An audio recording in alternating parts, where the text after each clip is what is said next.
The first question that I had for you is I've watched all of your comedy specials and things of that nature, and it's super funny. But I always wanted to know, as a comedian, when you come up with a bit like The Machine, do you know beforehand like it's really gonna hit, or do you have to kind of go through it with the audience and know that, hey, this is a good one. This is one that's really gonna stand out. I didn't think it was a stage story. I didn't think it would work on stage. I thought it was too long. And I can be honest Mm. with you, for the first year I told it, it sucked. Like it bombed. It bombed painfully. Because once you started it, I was like, I got 13 more minutes of this to just silence, and then hear people just in the thing go next, and I'm like, oh god. So no, I didn't. It wasn't until I figured out the end of that story that I went, ooh, this is gonna. And that was like a year in, because I thought the end was tonight you party with us. That wasn't the end, because then it just led everyone on. But when I found out the end where he goes, fuck that bitch, this is Russia. That's when I was like, oh shit, this is a good story. Oh yeah, this is a good story. And then I could clean up all the insides. Because people really don't understand, like you said, something can start off not great, but it takes time and practice. And being a comedian, it's kind of, people sometimes say, oh, he's just funny, but it's really work that's involved, just like being a basketball player or a doctor, right? Yeah, there's that's why people take phones when you go into comedy clubs these days, because it's unfair if you record someone who's working on something. It may not be funny yet. It may actually be offensive, but my intent is to make you laugh. My goal is to make you laugh. So that's the interesting thing, and people don't understand. And I like where comedy fans are these days, where they're like I had this bit I did in Razzle Dazzle about escape room, going to an escape room with my parents and my sisters or my daughters and my wife.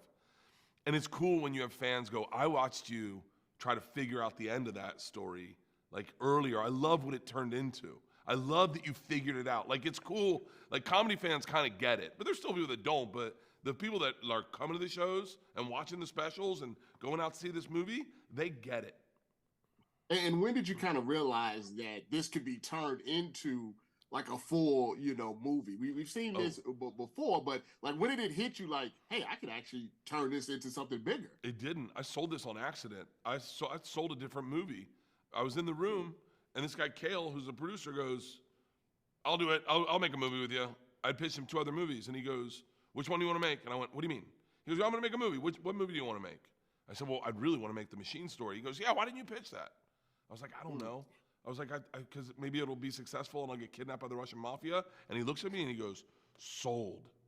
That's the movie. That's your movie. It's Godfather 2 meets The Hangover. I love it." I walked out of the room going, what the fuck did I just sell? I literally, it wasn't until I got the first script that I was like, oh, this shit's good.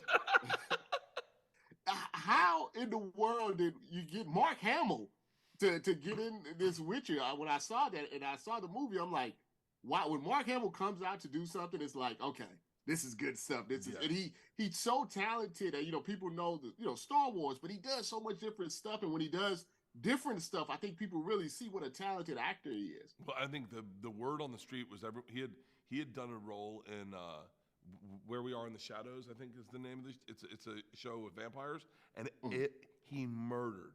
So we did everything. I mean, we got really really lucky that he responded to the material, and he got me. Our first meeting, the first words he said, we were on Zoom, and he goes, "Why don't you wear a shirt on stage?" He goes, "A nice button down or like a blazer." And that is what my dad says to this every time. And so I was like, oh, this guy's got to play my dad. And we just got really, really lucky. Well, Also, what's crazy? And I'll say this, and this has been a blessing in my career. His son, Nathan, was a fan of mine. So when he said they want me to do this, his son's like, "Dad, this guy's awesome. He's got a podcast called Two Bears, One Cave. He's got a podcast. He's on Rogan all the time. You have to do this movie." So I got really lucky that his son liked me. Same thing happened with the president of Legendary. His son was a fan too. So I got really lucky.